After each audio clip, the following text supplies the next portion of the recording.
끝내주는 몸매의 그녀. 딱 붙은 청바지를 입고 요요만 자세로 볼링을 치고 있습니다.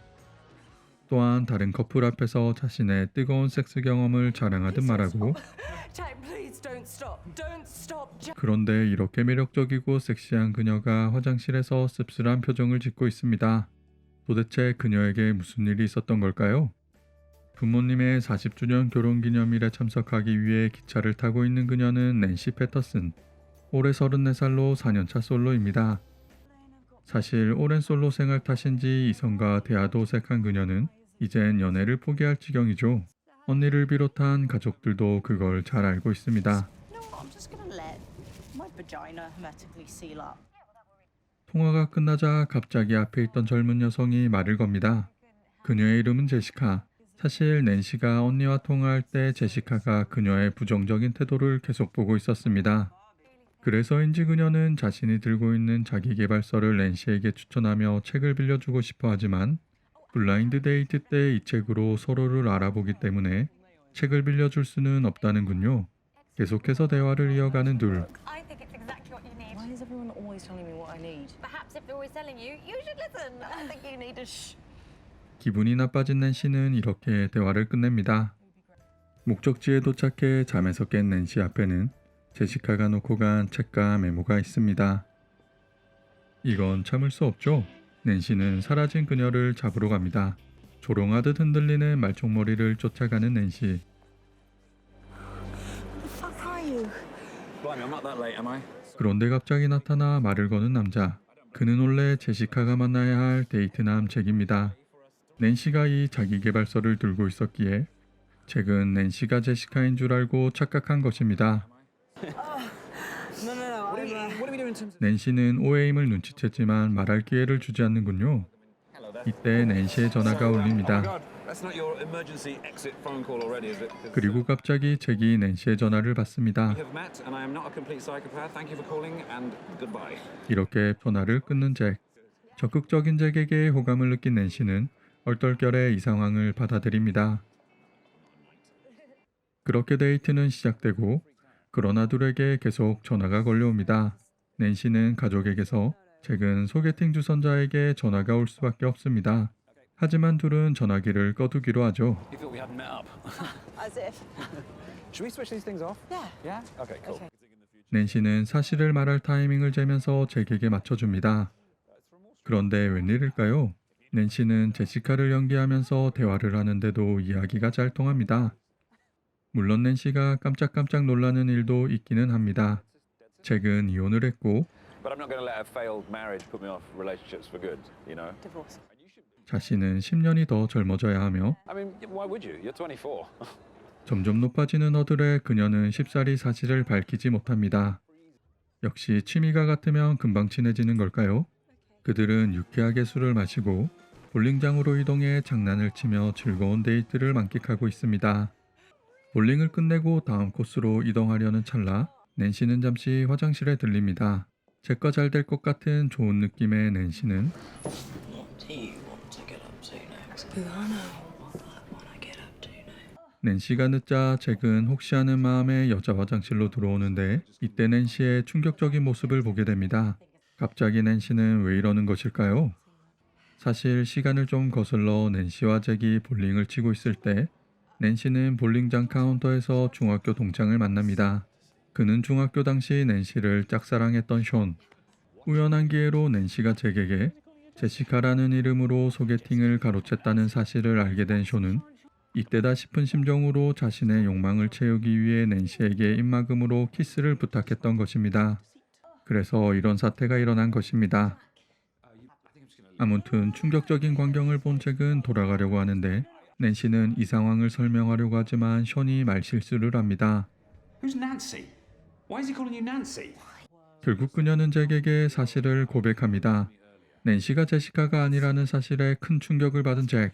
하지만 잭이 마음에 들었던 낸시는 이 상황을 극복하기 위해 노력하지만 상황은 더 악화되고 서로에게 욕설을 퍼부으며 이대로 헤어지려고 합니다. 그러나 둘 모두 술집에 소지품을 둔 것을 깨닫고 어쩔 수 없이 같이 술집으로 향하게 됩니다. 그리고 잭이 카운터에서 짐을 찾는 동안 낸시는 화장실에 갑니다.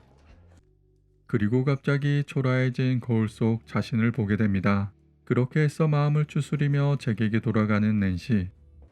다행히 놓고 간 짐을 찾고 잠시 시간을 가진 둘은 아까와 같은 화를 가라앉히고 이야기를 하는데 갑자기 들려오는 뾰족한 목소리.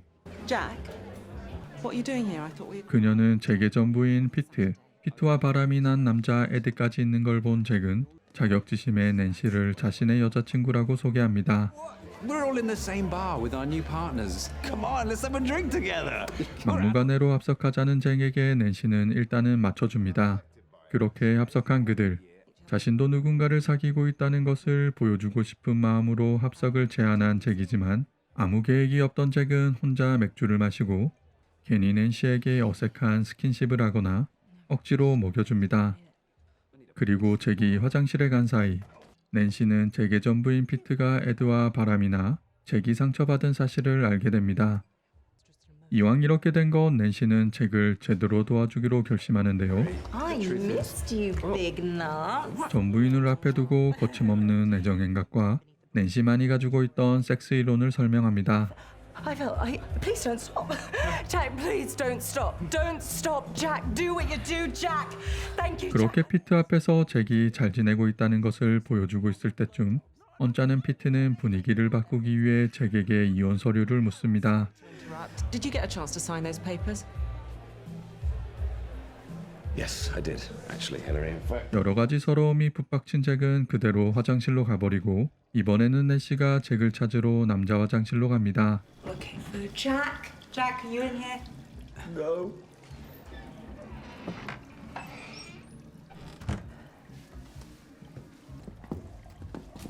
그녀는 조용히 문을 닫고 아이처럼 울고 있는 잭과 대화를 시작합니다.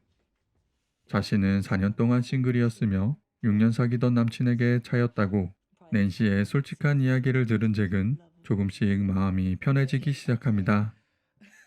이 상황을 극복하고 앞으로 나가려는 잭에게 낸시는 You're an emotional jigsaw at the moment, but you're going to piece yourself back together. You just start with the corners. Look for the blue bits. 그렇게 낸시와의 대화로 감정을 가라앉힌 잭은 바로 돌아옵니다. 그리고 그들과 이만 헤어지기로 할 때쯤 낸시는 잭에게 잊지 못할 불쇼를 선사해 줍니다.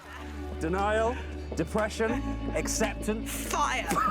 덕분에 통쾌하게 웃는 잭. 그는 낸시와 함께 있는 게 즐겁습니다. All right, what is next? 그러나 부모님의 결혼 기념 행사에 이미 늦은 낸시. 그녀는 조심스럽게 잭에게 말을 건넵니다. This is a crazy idea, but I was just thinking, Sorry, would you want to join? 하지만 잭은 휴대폰을 확인하느라 정신이 없습니다. 오늘 보기로 한 진짜 소개팅 상대 제시카에게서 연락이 왔기 때문이죠.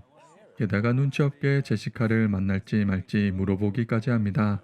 24살의 제시카와 비교하면 자신이 너무 초라해지는 낸시. I think you should meet Jessica. Fine. Okay, I'll meet Jessica. Okay. Yeah. 혹시 같이 갈 수 있을까 하고 기대한 낸시는 결국 마음을 숨깁니다. 사실 잭도 내심 낸시와 더 만나고 싶어 제시카를 만나야 할지 말아야 할지 물어본 것이지만 제시카를 만나라는 낸시의 말에 아쉬움을 숨기지 못합니다. 서로 속 시원하게 속마음을 이야기 못하는 둘. Idiot. 그대로 개찰구를 지나 기차로 향하는 낸시. 둘이 말하는 멍청이. 이 말은 남에게 하는 것이 아니라 자기 자신에게 하는 말이었던 것입니다. 서로의 연락처도 모르고 헤어진 이 둘의 관계는 어떻게 될까요? 영화 런던 시계탑 밑에서 사랑을 찾을 확률이었습니다. 런던 시계탑 밑에서 사랑을 찾을 확률의 오리지널 제목은 맨업입니다. 맨업의 뜻은 남자답게 굴어라 이며 한국에서 런던 시계탑 밑에서 사랑을 찾을 확률로 영화 제목을 변경한 것이 잘한 것 같습니다. 사이먼 페그가 연기한 잭의 성격을 보았을 때 영문 제목의 맨업은 영화 내용과 딱 맞아 떨어진다고 생각할 수도 있습니다. 하지만 맨업의 맨을 남자가 아닌 사람들 혹은 인류로 해석했을 때 남자답게 굴어라 보다는 어려운 상황에 직면했을 때 강인함이나 용기를 보여줘라고 해석되기 때문입니다. 이는 여주인공인 낸시에게도 해당된다고 생각합니다. 확률적으로 나이가 적당히 들고 오랫동안 교제를 하지 않은 사람일수록 새로운 사람을 만나는 것이 힘들다고 합니다. 자신만의 생활 패턴이 형성되었다든지 혹은 어떻게 시작해야 될지 몰라서 등 다양한 이유가 있습니다. 그렇기에 주인공 잭과 낸시는 둘 다 이 상황에 포함되어 있으며 자신의 상황을 극복해가는 과정을 런던이라는 매력적인 도시에서 표현하였습니다. 저는 개인적으로 이 영화 같이 하루 사이에 일어난 일을 영화하는 것을 좋아합니다. 예를 들어 비포 선라이즈처럼 말이죠.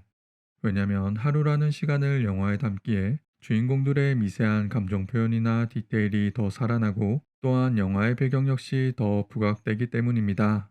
그렇기에 비포 선라이즈 영화를 좋아하시는 분들이라면 이 영화도 재미있게 감상하실 수 있을 것 같은 생각이 듭니다. 친구 중 한 명이 이 영화를 보고 영화 속 밤이 너무 길다며 말이 안 된다고 했는데요. 이는 영국의 지리적인 위치와 계절을 이해한다면 문제가 되는 일이 아닙니다. 영국은 남북으로 북위 49도에서 52도에 위치하고 있고 그렇기에 완벽한 백야와 극야 현상은 아니지만 비슷한 현상이 여름, 겨울에 발생합니다. 백야는 위도 약 48도 이상의 고위도 지방에서 한여름에 태양이 지평선 아래로 내려가지 않는 현상인데 이 경계선에 있는 영국은 여름에는 밤 10시까지 해가 떠 있고 겨울에는 오후 3시부터 어둠이 몰려옵니다. 그렇기에 잭과 낸시가 만난 겨울, 그리고 데이트를 시작한 시간이 대충 오후 1시쯤이라고 생각한다면 3시부터 날이 어두워졌을 테니 이때부터 둘이 돌아다녔다고 생각하면 말이 되는 것입니다. 런던을 다녀오신 분들이나 혹은 런던에 갈 계획을 가지신 분들이라면 특히 이 영화에 나오는 배경들 또한 주목할 만한 포인트라고 생각합니다. 리버 템즈를 따라 걷는 길, 워터루 스테이션, 런던의 퍼레이드와 야경, 그리고 런던 사람들이 생활하는 문화까지 자연스럽게 표현하였습니다. 그렇기에 영화 감상에 있어 영화가 주는 감동과 런던이라는 매력적인 도시의 모습을 동시에 보여주는 영화라고 생각합니다. 이상 리뷰를 마치겠습니다. 항상 행복하세요. 리뷰가 마음에 드셨다면 영화 원작을 보시는 것을 꼭 추천드립니다. 원작 영화 감상을 통해 영화의 더 깊이 있는 내용 이해와 그 영화만의 감동을 느낄 수 있다고 생각합니다.